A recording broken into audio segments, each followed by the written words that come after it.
Ito ang radyo ng bagong henerasyon. Sumasahimpapawid sa pamamagitan ng internet at live streaming. Radyong pinagkakatiwalaan ng sambayanang Pilipino.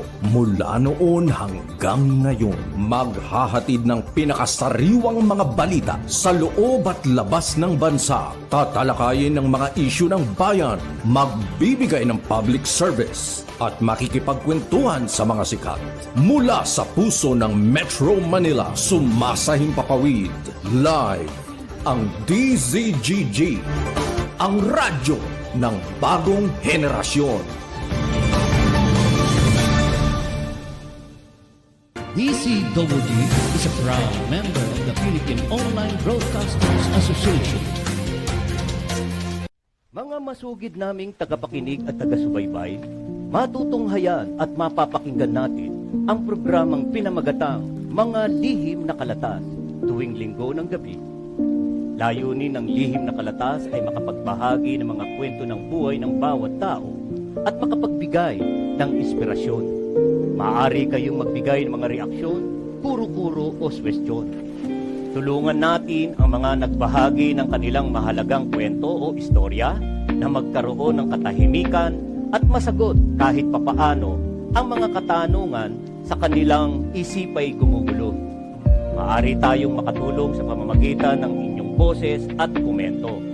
At ito ay pangungunahan ng ating tagapagsalaysay na si Miss Tani Capiral. Atin siyang makakasama tuwing araw ng linggo sa ganap na alas 8 ng gabi. Subaybayan at pakinggan natin ang mga kwento ng buhay at sa inyo ng DZGG. Inyo ito, dito, kayo ang bida. Isang programang katutulutan ng talaman ukol sa mga gawan, pagpapakasyon at mamamahal sa barangay. Ang programang barangay ay pinalahan ng mga proyekto at pagpapatupad ng mga bagong programa sa barangay. Makikilala din dito ang mga opisyal na naglingkod at naghahangad magserbisyo sa barangay. Halika kayo, mga kabarangay, manood at kilatisin natin ang ating mga opisyal ng barangay. Samahan sina Rolly Bonyon at Boyet Guillermo sa kanilang isang oras na programa mula ika-11 ng umaga hanggang ika-12 ng tanghali, tuwing Lunes hanggang Biyernes. Barangay in Action! Narito na ang mga pinagpipintagang host ng programa. Balitang Pilipinas Worldwide! Programang siksik na balita, komentaryo at serbisyo publiko. Ang mga balita ay tatalakay ni Boyet Guillermo, magbibigay ng puro-puro at paglilinaw sa likod ng mga balita na nagmumula sa sikat na tao. Sa bahagi ng Balitang Pilipinas Worldwide, hindi mawawala ang serbisyo publiko para sa mga kababayan na nangangailangan ng tulong. Balitang Pilipinas Worldwide! Narito ang kapagdating balita si Boyet Guillermo.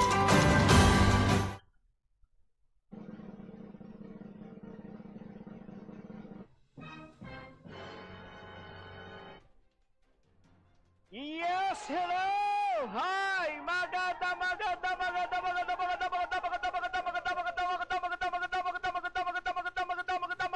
hapon!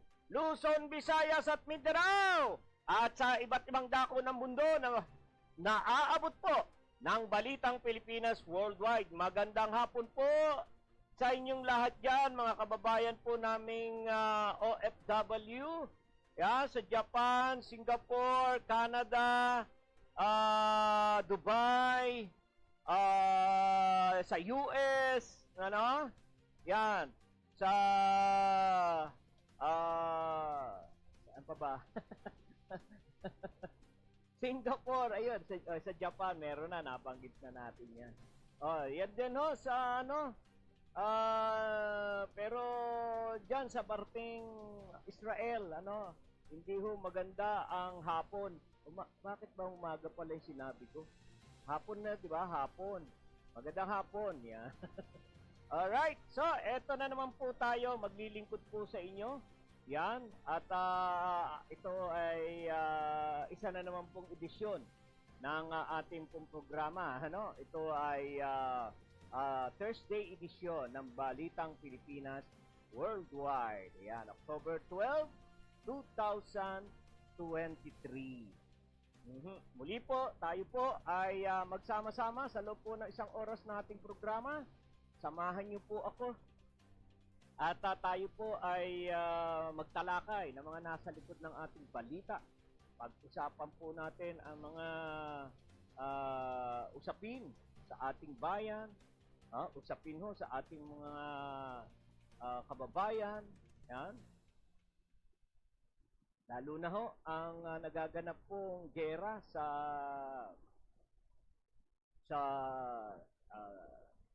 Israel po, ano? Sa Israel. Sa pagitan po ng mga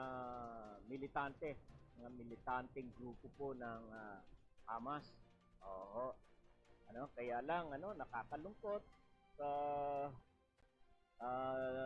nadadamay, ang dami hong nadadamay talaga, ang dami hong nadadamay na inosenteng tao maging yung mga bata, sana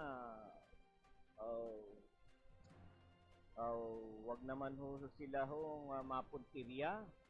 Oo. Kaya lang naumpisahan na ho para bang naggagantihan pa naggagantihan na rin ho na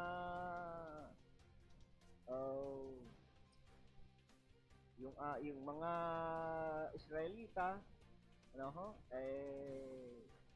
sinasaktan yung mga inosente. Ganun din ho sa parte ho ng mga Palestinian. Oo. Sinasaktan din ho yung iba dahil sila po ay nagpo-protesta.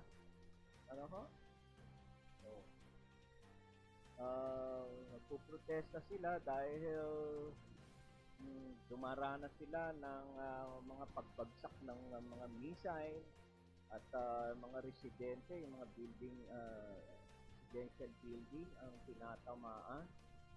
Oo, mga wala naman pong kinalaman po yun, ayan, katulad nga po ang ating meron na rin nadamay sa ating mga kababayan. Dalawa na Pilipino ang kumpirmado pong namatay. At sa kwento po ng mga kapwa natin doon, ng mga kababayan natin doon, talagang nakita yung pagpatay sa ating kababayan. Yan.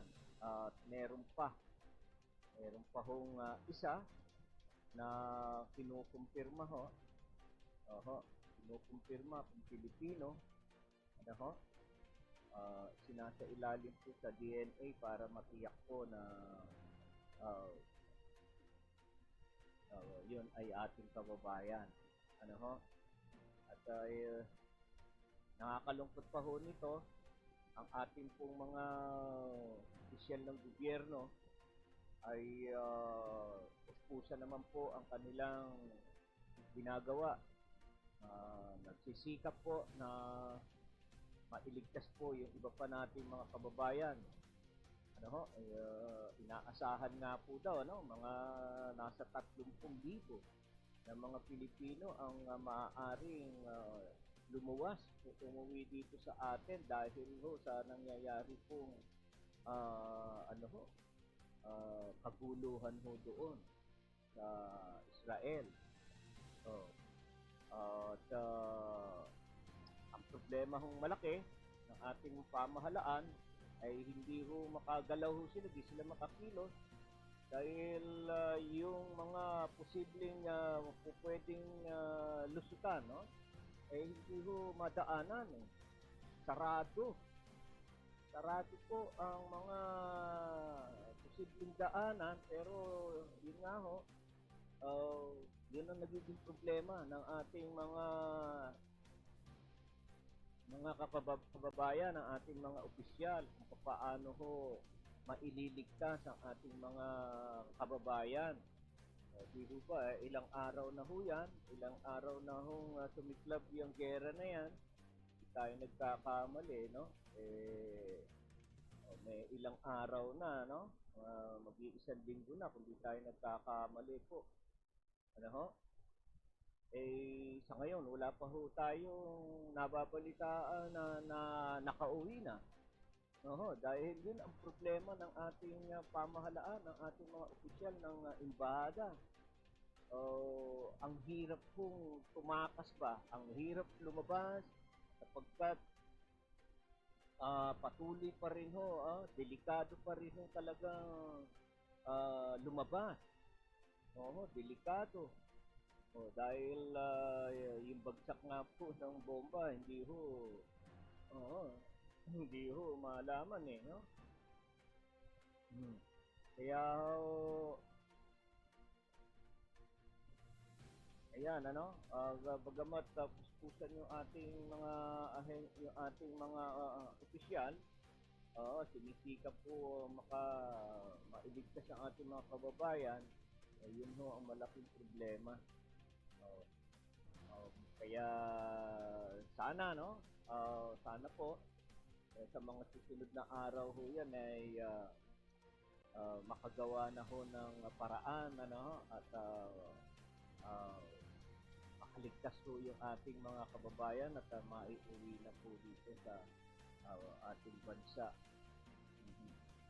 Katulad nga po niyan ay meron na ho nadamay.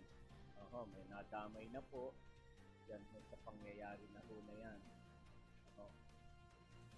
Kaya yun. Isipin na lamang po natin, tingnan nyo, meron po daw na kung mga Pilipino na naghahangad na makauwi. Balit yun nga ho, ang problema yung yung blockade, naka-blockade po yung gasa, nakasara. Yung mga dadaanan po doon barado po. So ang hirap po daw kung lumabas dahil napaka-delikado. Ganun pa man. Naka-standby na rin po yung ating mga sundalo, na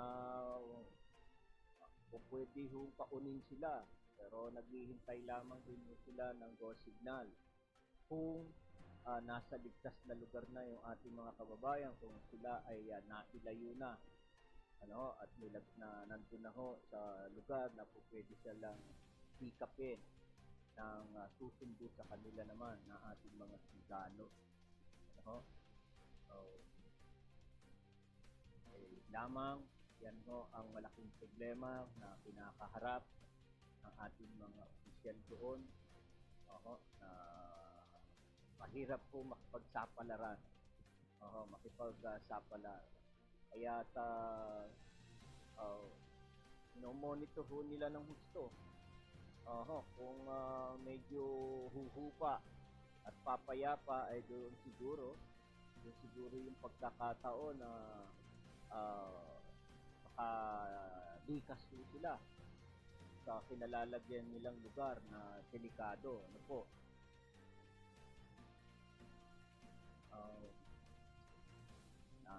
Na pag-alaman na rin po ng ating pamahalaan, yung ating mga kababayan na namatay, isang lalaki, isang babae, sila ay mga OFW nga po. At natukoy na ho kung mga taga saan po ito, taga Pangasinan, taga Pampanga, medyo talagang ang edad ay 33, bata pa, 42. So hindi ho lang na detalye kung ano ho ang naging dahilan ho nito. Ito ba yung hinukot o hinostage ng mga ang militante o militant na Hamas, at sila ba yun ay nabaril at May mga nagkukwento, no? May nakita nila, ang kakababayan nila ay talagang pinatay, ano? Binaril. Oo. Binaril ho ng miyembro ng militante. Kaya sana ho, no? Wag na hong madagdagan. Ito pong bilang ng mga namatay na ating mga kababayan tulad po ng gera dyan sa Israel po, ano, sa pagitan po ng Palestinian militanta group po. Tayo po ay magdasal po tayo. Wag po nating wag tayong tumigil. Patuloy po tayong magdasal para ho ay mapabilis ho, madali. At agad na matapos na ho yung nangyayari na ho na yan. Ang sa gayon ho ay hindi na ho matagdagan pa yung bilang ng mga nasasaktan, bilang ng namamatay sa patuloy po na palitan ng putok ng Palestinian sa militant group at ang Israel forces po. So, ayan na ho, no? Sabi pa rin ho ng ating embahada sa Israel, ayan, isa pa daw yung bangkay na pinaniniwala ang Pinoy, ay kinukumpirma po ng ating embahada. So, i-verify po ng embahada ng Pilipinas sa Israel para matutuloy kung Pinoy nga po yung isa pang nasawi sa pag-atake ng Hamas sa Israel. Ano po, isang press briefing po sa Malacanang, iniulat po yan ng Philippine Embassy natin po sa Israel. Natura pong hinihinalang Pinoy ay pinasa ilalim po sa DNCSD bangkay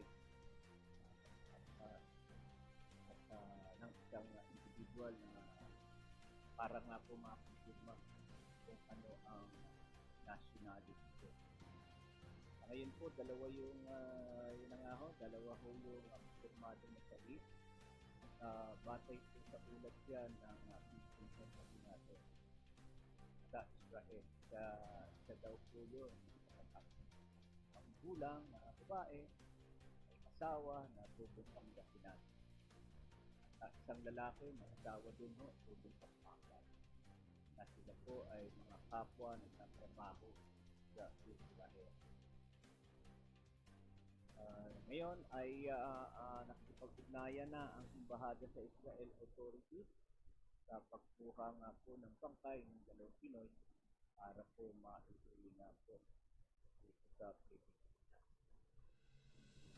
So nakakalungkot, ano? Ano na nga?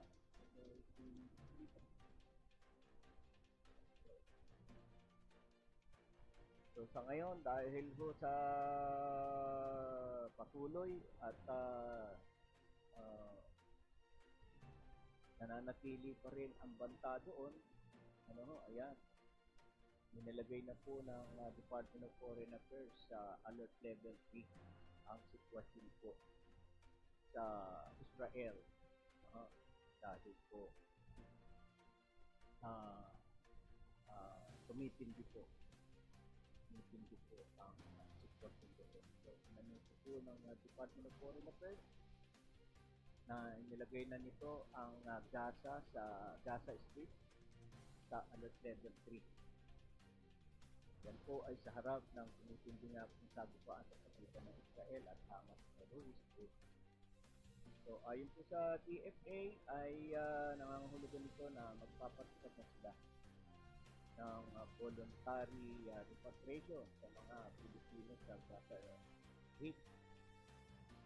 Ang Pinoy na nasa Gaza ang unang humilingangan ng mapauwi ng Pilipinas dahil ito ay nababahala sa kanilang seguridad. Sa ngayon ay mayroong 139 daw po na mga Pinoy sa Gaza at ilan sa kanila ay nakapag-asawa ng Palestinian. Po, kaya ayan, ano ho, kabila nga po ng pagsisikap. Kaya lang ho ay talagang wala pa kong magawa ang ating mga opisyal. Wala pa akong magawa, although ginagawa nila ang lahat ng kanilang trabaho para mailigtas po ang ating mga kababayan. Balit nga po ay matindi pa ho ang nangyayari. Matindi pa ho ang nangyayari. Palitan po ng dalawang grupo.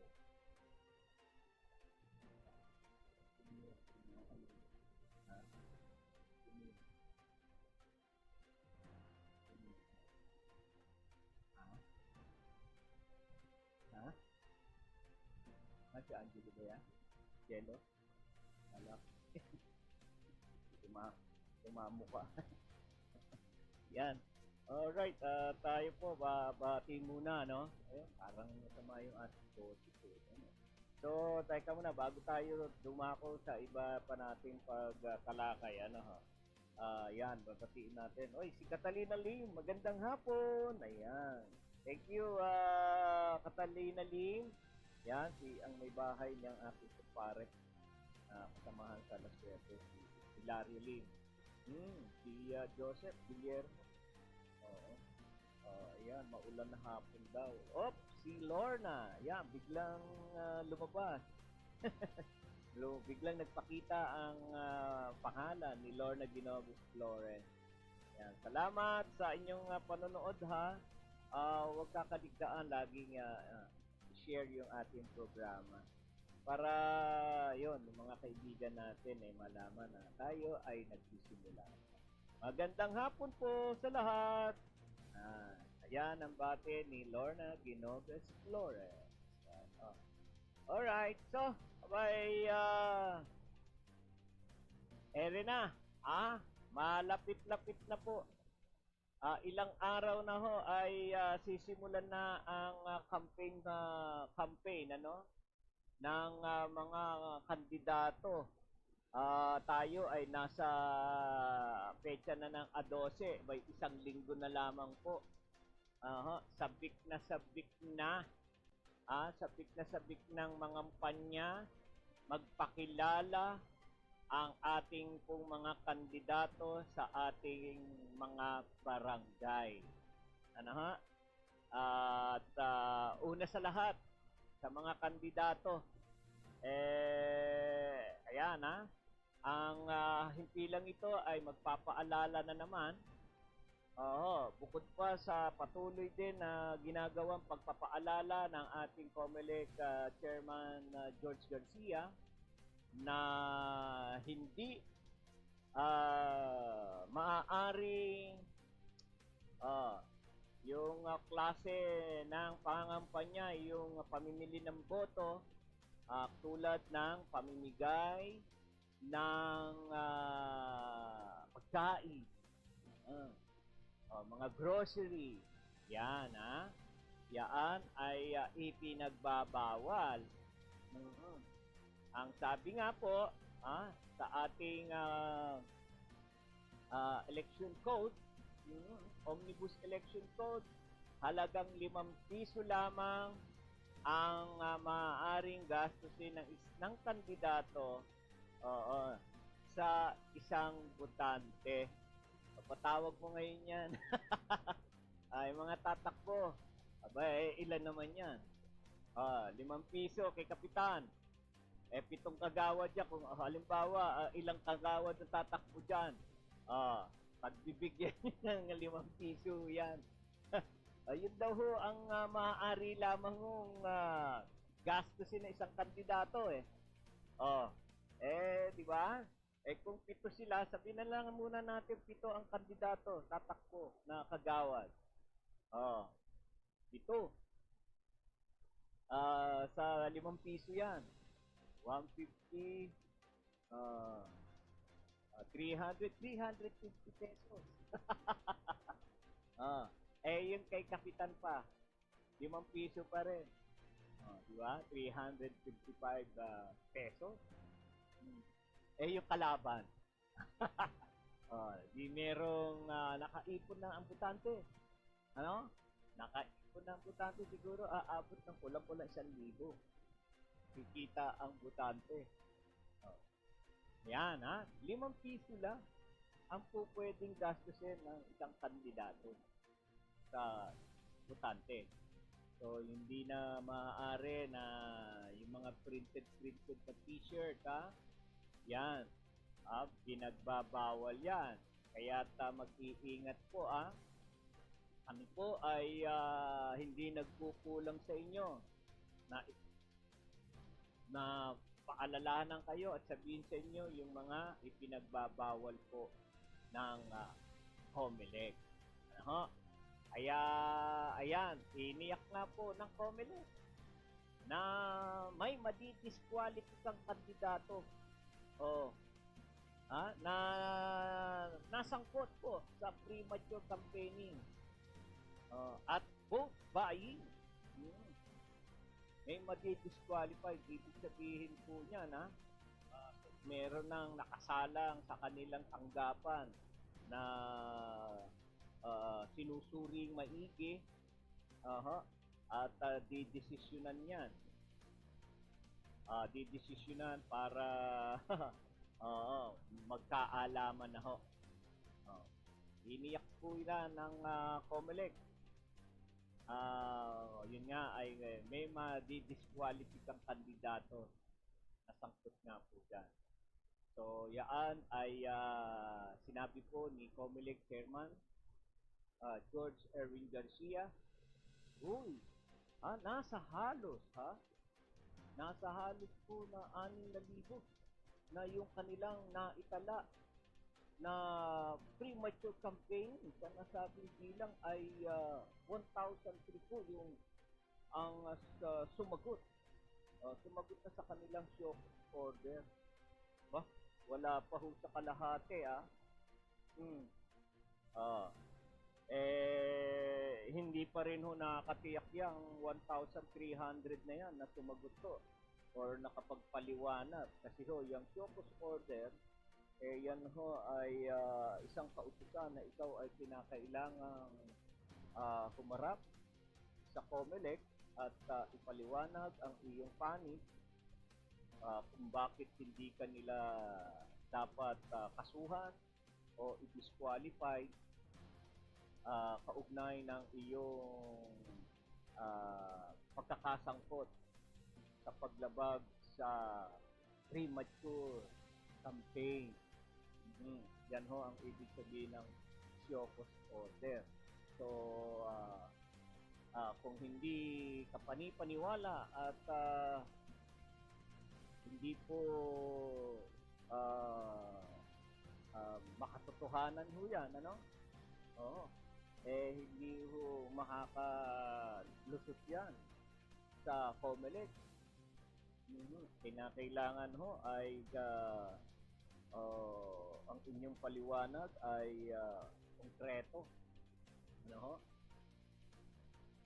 At talagang kailangan nyo mapaniwala ang COMELEC na kayo nga ay hindi bubag. Pero hindi naman ho kayo sasampahan ng kaso kung walang nakita at nakuhang ebidensya ang COMELEC. Yan po ang tatandaan nyo. Kaya nakakala ho kasi ho natin sa mga panahon na ito, ganun-ganun na lang, kasi nasanay na ho ang mga kandidato Nasanay na mga kandidato na lalo na sa barangay lang, kasi barangay lang yan, nasanay na labagin ng labagin ang mga patakaran sa eleksyon. Kasi katuwiran, barangay lang tayo. Hoy, hindi ho. Sa ngayon, hindi na ho. Iba na ho ang ating COMELEC at seryoso. Seryoso po na ipatutupad kung ano ang sinasabi at inuutos ng batas, yun ay dapat sundin at ipatupad. Yan. Paulit-ulit pong sinasabi, nagpapaalala at nagbabala si COMELEC Chair George Erwin Garcia sa mga kandidato. Balit, meron pa rin ho talaga ng mga kandidato na akala ho nila ay wala yan. Ganun lang yan. Ngayon, tingnan nyo. Yung kayong mga napatawag at nanganganib, ma-disqualified. Ano? Sana itong itong mga nabigyan ng show cause order palagay ko ito yung mga batikan, mga antigo, yan. Mga antigong kandidato na yan. Na sanay na sanay. Sanay na sanay sila. At yan, patuloy nilang binabaliwala at laging gustong makakalusot, makakapanlamang sa kapwa nila kandidato, sa kanilang mga katunggali. Samantala, sila naman ay mga antigo na nga. No? Ano kayang dahilan? Ayaw ipagkatiwala, ayaw ipasa o ipaubaya ang panunungkulan sa barangay sa ibang tao naman, sa ibang diba? Anong meron? Anong meron? Bakit yun nga, uuwi pa sa patayan? Nauuwi pa sa patayan ang pagiging opisyal ng barangay.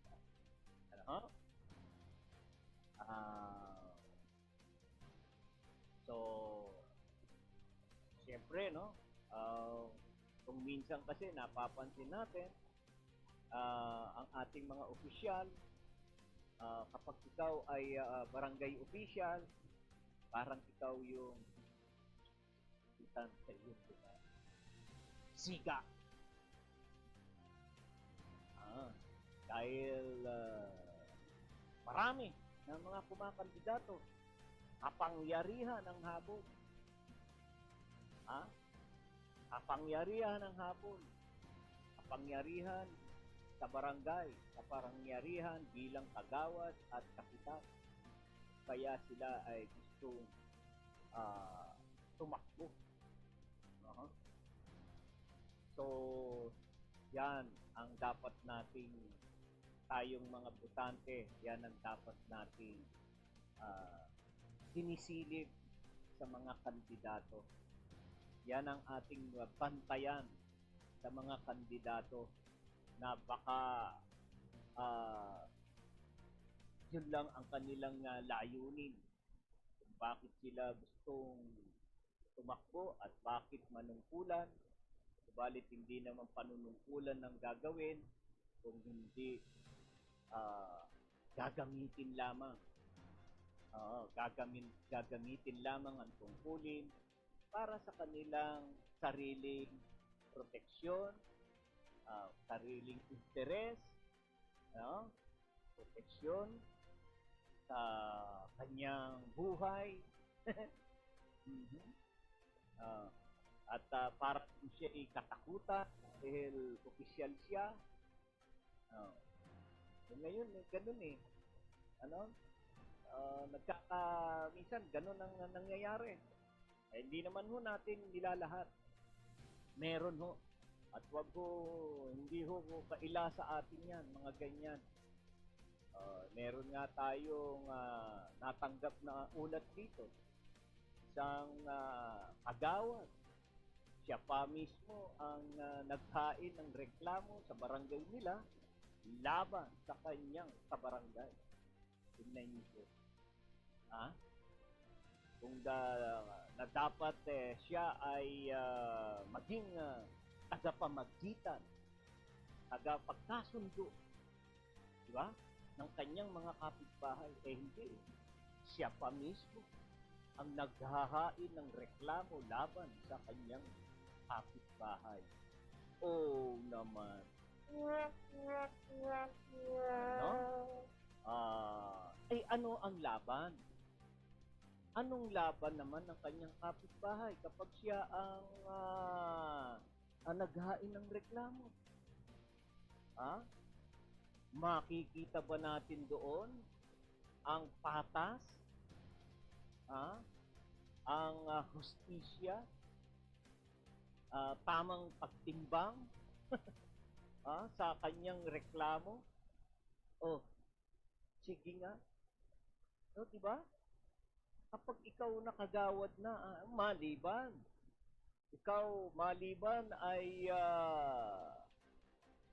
ang nirereklamo mo ay isang magnanakaw ng isnat. Oo, nakasaksak.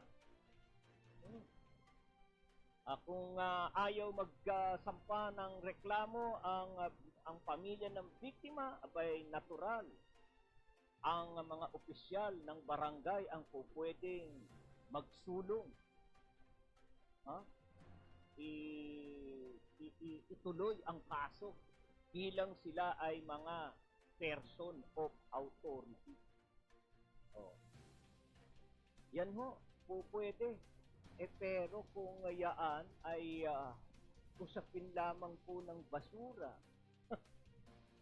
usapin lang ho ng dumi, ng aso, excuse me po.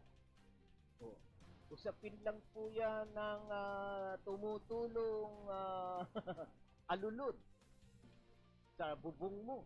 Ay napakalilit at kayaan ay, di ba, maaari ng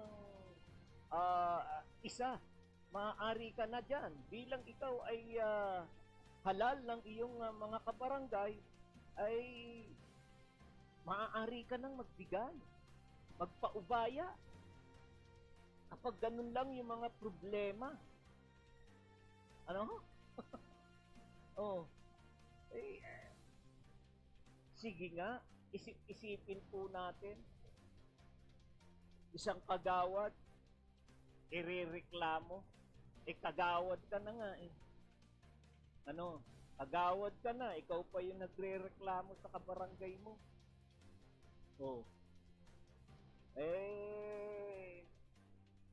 Pag dininig ho yan ng miyembro ng ating barangay justice, sige nga, paghaharapin kayo, ano na ngayon? Yung mga miyembro ng barangay justice, lamang na ang tingin sa'yo. Lamang na yung tingin sa'yo kasi sa'yo titingin yan ikagawad. Elected official ka yun, mga appointed lang yun Sino kaya ang papanigan? Sino kaya ang papaboran? Hindi ba, mga kaibigan?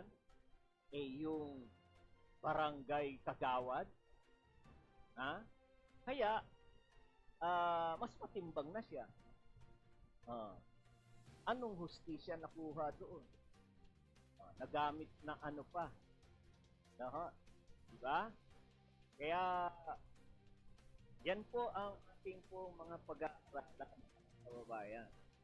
Mga butante, malapit na, ilang araw na lang, isang linggo na lamang po, ay mangangampanya na sila, pangangakuan ka, pangangakuan ka, at bantayan ho ninyo Oo, hindi maaring hindi manliligaw at manggagapang ang mga yan. Kaya't bantayan po ninyo. Oh, yung yung huling araw ng kampanya, diyan po nagkakaroon ho ng gapangan na sinasabi. Bahay-bahay ho yan. Kaya kayo ho, na magkakapit-bahay, alam nyo ho yan. Yan nyo ho yung pagkakataon ho ninyo. Huwag daw ho kayong mag-aalala na magsumbong. Oo. At dahil pag kayo ay nakapagsumbong, hindi ho kayo ibubunyag ng COMELEC kung sino yung nagsumbong. Kaya't kunan ho ninyo ng video kung nagkakaabutan, huling araw ng kampanya, at nakikita nyo nagkakabigayan at may mga listahan na ng pangalan. Yan. Kunan na po ninyo yan. At huwag kayong matakot na magreklamo o isumbong sa COMELEC dahil hindi ho kayo ibubunyag ng COMELEC sa inyong ginawang pagsumbong sa kanila. Yan ho ang ginagarantiyahan ho ng ating COMELEC na ang ating mga kababayan na makakakita ng nakikita ng nagkakabigayan, nagkakabilihan na ng boto, ay magsumbong lang ho kayo at i-report po ninyo sa COMELEC, hindi ho kayo ipubunyag. Ano po? Hoy, at teka muna, babatiin po muna natin ang ating mga viewers. Marami na silang mga message. Ayan. Dante, si Utol, ayan, di salute. DCWG, miss you all. Ayan, si Utol, Dante Guillermo. At ito na yung ating kinapapanabikan at namimiss na mga mensahe mula kay Del Castro. Magandang hapon po, Sir Boyet. God bless you. Magandang hapon po din sa lahat ng nanonood ng DCWG. God bless. Hello po, Ate Lorna. Hi sa love ko na nasa Dubai. Ingat ka lagi dyan. Miss you. Yan. Nood na po tayo. Umpisa na. Watching from Binangonan, Rizal. Shout out din sa mga taga Apalit, Pampanga. Yan. Ang mga mensahe palagi ni Del Castro na ating talagang regular viewer. Regular viewer at supporter talaga ng DCWG. Si Emilia Tajonera, yan, nanonood na rin. Salamat maraming salamat sa inyo at share sa programang ito. Oy, teka muna at wala na tayong oras, dako na po tayo. Dadako na po ako sa ikalawang yugto ng ating programa at tayo ho ay kinakapos po ng oras. Alright, isa pang bangkay na pinaniniwala ang Pinoy, kinumpirma pa o kinukumpirma pa ng Philippine Embassy sa Israel.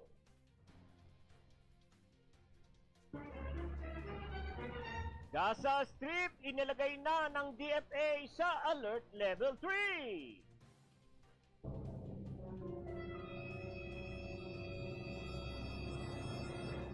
Ex-President Duterte tinawag na pinakabulok na institusyon ang Kamara.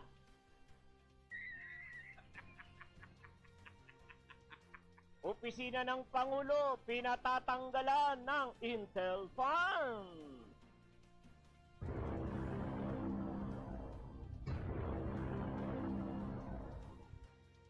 COMELEC tiniyak na may madidiskwalipikang kandidato na sangkot sa premature campaigning at vote buying.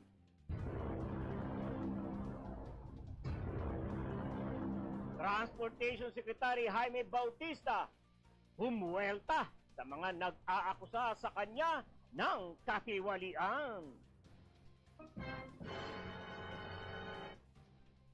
Manibela President Mar Balbuena nagpa-platter sa CIDG dahil sa munoy banta sa kanyang buhay. Tumbado, binawi ang aligasyon sa katiwalian sa LTFRB, DOTR at Malacanang. Transport Group, duda sa pagbawi ni Tumbado sa kanyang mga pahayag kaugnay ng katiwalian sa LTFRB, DOTR at Malacanang.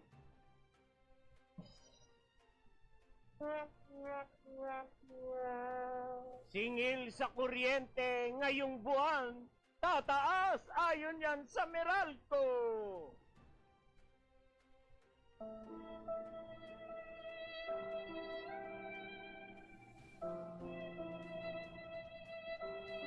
Oil companies magpapatupad ng panibagong rollback sa presyo ng langis sa susunod na linggo. 11 empleyado ng United Nations Relief and Works Agency nasawi sa strike sa Israel.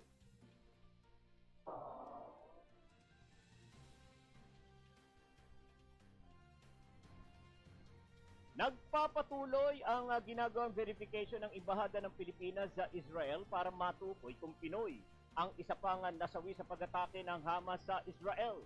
Sa press briefing sa Malacanang, inuulat ng Philippine Embassy sa Israel na isa sa ilalim pa sa DNA testing ang bangkay ng isang individual na hinihinalang Pilipino para makumpirma ang nationality nito. Sa ngayon, 2 ang kumpirmadong nasawi at batay sa ulat ng Philippine Embassy sa Israel, isa rito ay 33 taong gulang na babae, may asawa na tubong Pangasinan at isang lalaki may asawa tubong Pampanga na kapwa nagtatrabaho sa Israel. Nakikipag-ugnayan na ang Embahada sa Israel authorities sa pagkuha ng bangkay ng 2 Pinoy para maiuwi sa Pilipinas. DZGG. Inanunsyo ng Department of Foreign Affairs o DFA na ilagay na nito ang Gaza Strip sa Alert Level 3. Sa harap ito ng tumitinding sagupaan sa pagitan ng Israel at Hamas terrorist group. Ayon sa DFA, nangangahulugan ito na magpapatupad na sila ng voluntary repatriation sa mga Pilipino sa Gaza Strip. Ang Pinoy na nasa Gaza ang unang humiling na mapauwi ng Pilipinas dahil nababahala sila sa kanilang seguridad. Sa ngayon, 139 ang mga Pinoy sa Gaza at ilan sa kanila ay nakapag-asawa ng Palestinian. DZGG. Tinawag ng dating Pangulong Rodrigo Duterte ang Kamara na pinakabulok na institusyon dahil sa walang limit na paggamit ng pork barrel fund. Meron pa ba yan? Sabi ng dating Pangulo na binubusog ni House Speaker Martin Romualdez ang mga kongresista dahil tatakbo ito sa pagka-Pangulo. Sinuna din ni Duterte ang Office of President kung magkano ang nagagastos nito. Kasabay nito, hinamon ni ex-President Duterte si Speaker Romualdez ng liquidation para malaman kung sinong ahensya ng gobyerno ang pinakamagastos. Nagbugat ang issue matapos na sabihin ng Kamara na tinanggalan ng Confidential at Intelligence Fund ang Office of the Vice President at Department of Education. DZGG. Alright, tatanggap tayo ng buwan naman ng pagulat mula sa labas ng ating himpilan, Senador Villanueva. Ipaglalaban pa rin ang tinapyas na confidential fund ng DICT. DZGG. Patrol Report. Si Zara May Laureño ang magbabalita. Sige nga Zara, sa detalye. Kasamang Boyet, ipaglalaban pa rin ni Senator Joel Villanueva ang tinapyas na confidential fund ng Department of Information and Communication Technology. Binigyan diin ni Senador Villanueva na dapat mabigyan ng 300 milyong pisong confidential funds ang DICT. Inihayag ito ni Villanueva matapos makipagpulong sa mga opisyales ng nasabing ahensya. Ayon kay Villanueva, rampant na ang kaso ng cybercrime kung kaya't kailangan mas paigtingin ang cybersecurity measures sa bansa. Una nang inihayag ng House Committee on Appropriations na isa ang DICT sa mga ahensyang hindi makakatanggap ng confidential funds. Ako si Zara May Laureño, nag-uulat para sa DCWG. Inyo ito, dito kayo ang bida. Alright, maraming salamat, Zara May Laureño.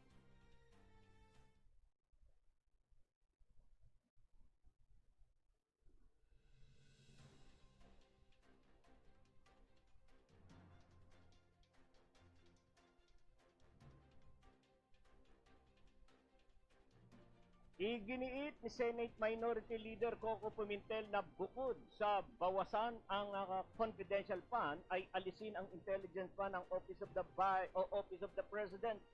Ang reaksyon ni Pimentel ay kasunod ng inilabas na statement ng Senado na wala silang confidential fund ngayong taon.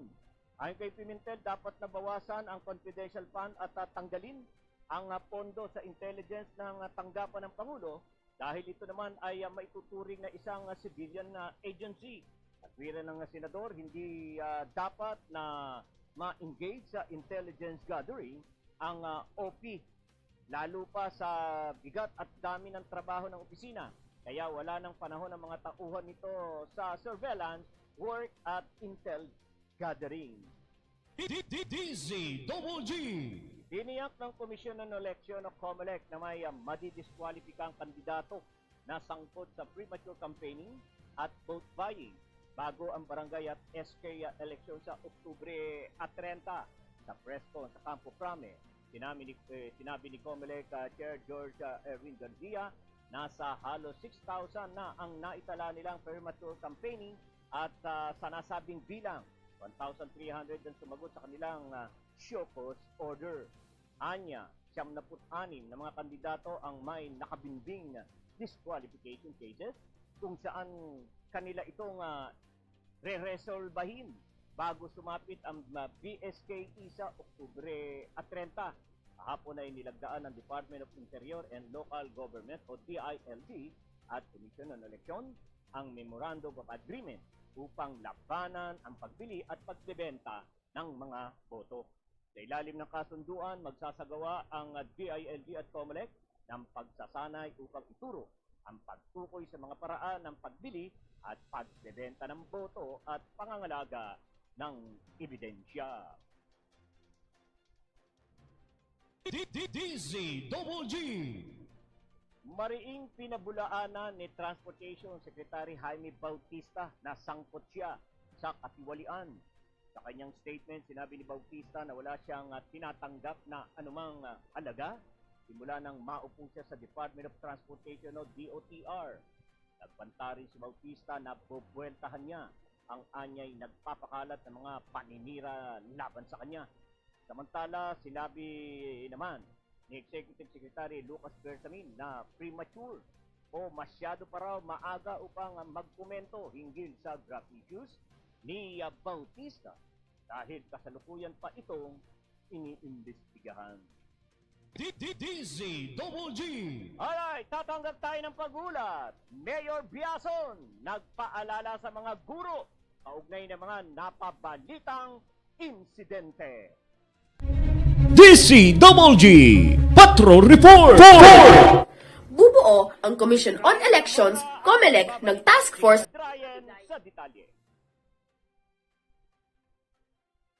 Sinabi ni Muntinlupa City Mayor Rufi Biazon sa isang eksklusibong panayam na ang mga guro ang pangalawang magulang ng mga bata sa eskwelahan, kaya't inaasahan nito ang mga naturang guro mismo ang magpoproteksyon sa mga kabataan laban sa karahasan.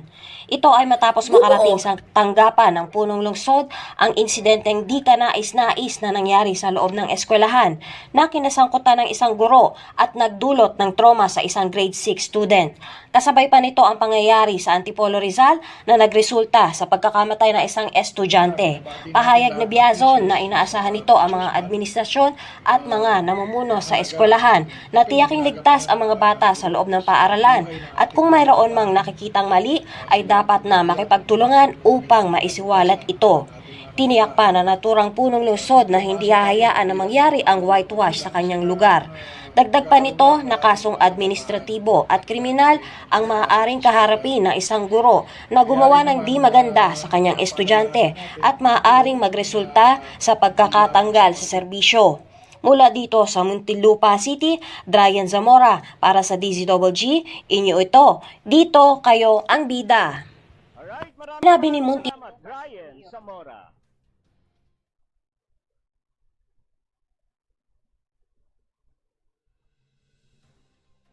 Nagpa-blotter sa Criminal Investigation and Detection Group o CIDG si Manibela National President Mara Balbuena. Sinamahan si Balbuena ni Laban Transportation Network Vehicle Service o TNVS President Juan De Leon.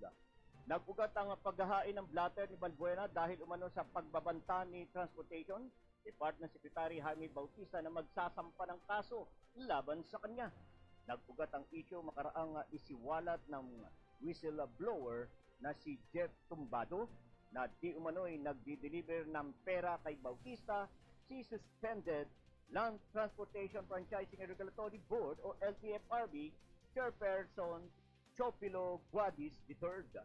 Una nang sinabi ng Philippine National Police o PNP na handa silang magbigay ng seguridad kay Balbuena kung hihilingin ito sa pulisya. DZWG. Binawi ni dating LTFRB employee Jeff Tumbado ang aligasyon na may katiwaliang umano sa Land Transportation Franchising and Regulatory Board o Department of Transportation at sa Malacanang.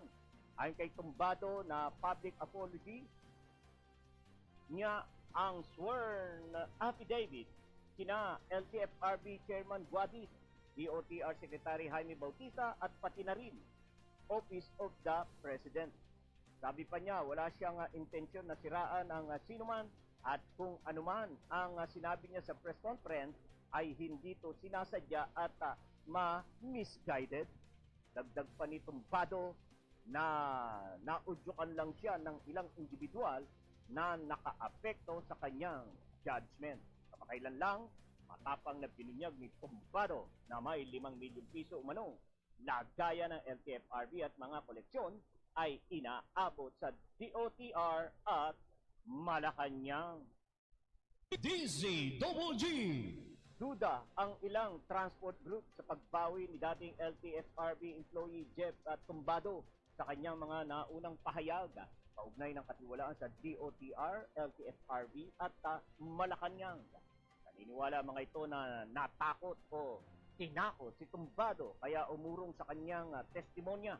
Dahil dito may tuturing anya na wala ng kredibilidad at hindi na dapat pang paniwalaan ang mga magiging pahayag pa ni Tumbado. Nawi na rin ng grupo ang kanilang suporta kay Tumbado. DZWG. Inanunsyo ngayon ng Manila Electric Company o Meralco na tataan ng 42 sentimo ang kanilang singil sa kuryente para sa buwan ng Oktubre. Aliwanag na Meralco, bunso dito ng paggalaw sa presyuhan sa Wholesale Electricity Spot Market o WESM. Gayon din ang pagmahal ng generation na charge. Bilang din na nakaapekto sa taas singil sa kuryente ay ang pagmahal din ng transmission at universal charge o ang mga nasasayang na kuryente dulot ng illegal na koneksyon. Dahil dito asahan na ang 84 na pisong dagdag sa monthly bill ng mga kumukonsumo ng 200 kilowatts hour na kuryente habang 210 pesos naman ang madaragdag sa mga kumukonsumo ng 500 kilowatts hour. DZWG. Nakatakdang magpatupad ang mga kumpanya ng langis ng panibagong rollback sa presyo ng kanilang produktong petrolyo sa susunod na linggo. Sa pagtaya ni DOE Assistant Director Rodela Romero, 2 piso kada litro ang bawa sa presyo ng gasolina. Mahigit piso kada litro bawas sa kerosene at 70 sentavo kada litro na bawas sa presyo ng diesel. Noong nakaraang Martes, nagpatupad ang mga kumpanya ng langis ng 2 piso litro para sa gasolina at 50 centavo litro para sa kerosene, habang ang diesel ay tumaas ng 40 centavo litro. Ang mga price adjustment na ito ay nagresulta sa year-to-date net increase ng 15.30 piso para sa gasolina, 13 pesos and 80 centavos litro ng diesel at 8 pesos and 94 centavos litro para sa kerosene. DZGG. Nasa 11 mga empleyado na nagtatrabaho sa United Nations Relief and World Agency or UNRWA ang nasawi sa airstrike sa Gaza. Labi ni Jennifer Austin, ang Deputy Director of UNRWA Affairs sa Gaza, na labis itong nalulungkot dahil sa pagkasawi ng 11 mga kasamahan nila.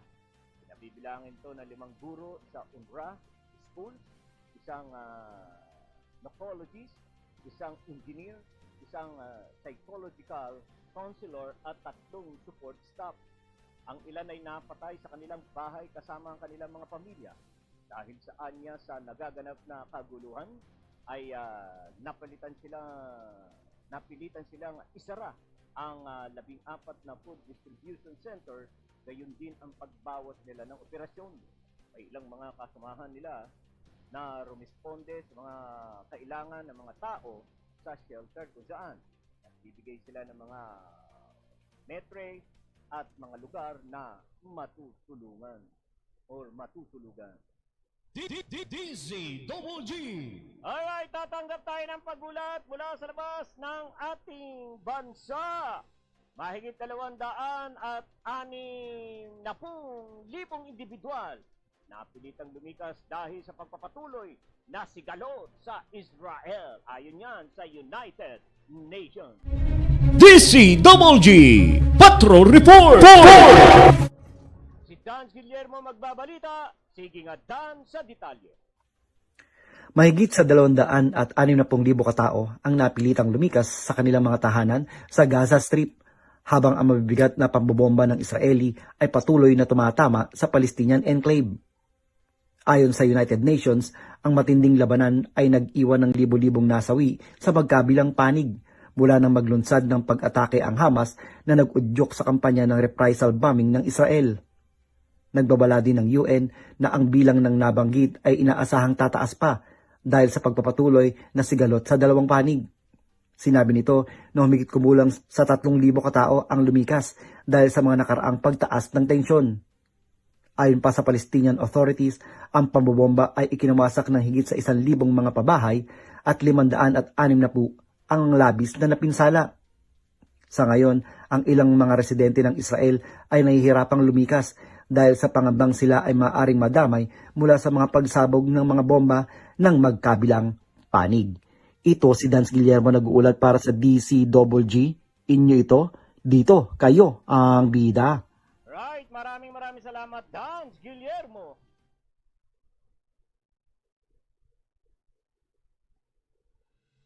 Isa pang pagulat ang ating tatanggapin. 2 pulis inaresto ng kapwa pulis dahil shabu na nagkakahalaga ng 68,000 pesos at baril. DCWG Patrol Report. Nagbabalik si Dryan Zamora. Sige nga, Dryan, sa detalye. Nagkakahalaga ng 68,000 pesos ang pinaghinalaang ilegal na droga na nakumpiska sa 2 pulis na inaresto ng Muntinlupa City Police sa ilalim ng pamunuan ni Colonel Angel Garciliano. Nakilala ang mga suspect na isang aktibong patrolman at operatiba ng Regional Drug Enforcement Unit at isang awol na dating nakatalaga sa Caloocan, pawang mga taga-barangay poblasyon ng naturang lungsod. Sa investigasyon, dakong alas 11:50 ng gabi nang isagawa ang bypass operation sa Purok Jes, Amparo Street sa nabanggit na barangay at nakuha sa mga ito ang 2 sachet na pinaghinalaang shabu, 1 piraso ng tunay na 1,000 pesos, 19 na piraso ng budel money na tig 1,000 pesos, 2 unit ng 9mm na baril, mga magazine at live ammunitions. Kasong paglabag sa Section 5, 11 at 26 ng RA 9165, RA 10591 at BP 881 ang isinampa laban sa mga naturang pulis. Mula dito sa Muntinlupa City, Dryan Zamora para sa DZWG, inyo ito. Dito kayo ang bida.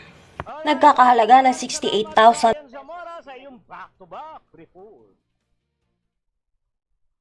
Okay, so mga kababayan, mga minamahal kong viewers, dyan po nagwawakas po ang ating pong mga ulo ng balita na nakalap po ng News Department ng DZWG Broadcasting Studio ngayong pong araw ng Huwebes, October 12, 2023. Maraming salamat po sa mga minamahal kong viewers, pero bago ang lahat, babatiin natin yan si former chairman Eduardo Vargas ng Barangay 6 Panapaan, Barangay Panapaan 6, Bacoor City. Yan, nanonood lagi si Kapitan. Alright, so wala na po tayong oras, Kaya ako po ay labis pong nagpapasalamat sa inyo pong walang sawang pagtangkilik sa programang Balitang Pilipinas Worldwide. Maraming salamat po at huwag po kayong magsasawa. Hindi rin po ako magsasawa na kayo po ay banggitin ng banggitin, batiin kayo ng batiin, pasahin ng pasahin ang inyong pong mga mensahe. Yan, At ako din po ay nagpapasalamat sa ating Panginoong Diyos sa kanya pong patuloy na pag-iingat sa DZWG Broadcasting Studio, sa lahat, sa pagtitiwala na pinagkaloob po sa inyong lingkod, na ako po ay makapaglingkod sa sambayan ng Pilipino sa pamamagitan po ng paghahatid ng mga sariwang balita, impormasyon at serbisyo. Maraming salamat, Lord, sa inyo pong tiwala na ipinagkaloob sa akin. Sa ngalan po ng aming News Director, Jun Hariol, sa technical side, G. Laureño, at John Paul Destura. Ako naman po si Boyet Guillermo, pansamantalang nagpapaalam at taga-anyaya. Bukas po muli sa ganap na alas 11 hanggang alas 12, Barangay in Action. Sa ganitong oras, alas 5 hanggang alas 6, Balitang Pilipinas Worldwide.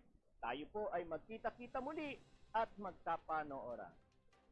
Maraming salamat po sa inyong lahat. Magandang gabi. Diyos mabalo sa inyo gabos. Ang DZWG, inyo ito. Dito, kayo ang bida. Ito ang radyo ng bagong henerasyon. Sumasahimpapawid sa pamamagitan ng internet at live streaming. Radyong pinagkakatiwalaan ng sambayanang Pilipino. Mula noon hanggang ngayon, maghahatid ng pinakasariwang mga balita sa loob at labas ng bansa. Tatalakayin ng mga isyu ng bayan. Magbibigay ng public service at makikipagkwentuhan sa mga sikat. Mula sa puso ng Metro Manila, sumasahimpapawid live ang DZGG, ang radyo ng bagong henerasyon. DZWG is a proud member of the Philippine Online Broadcasters Association.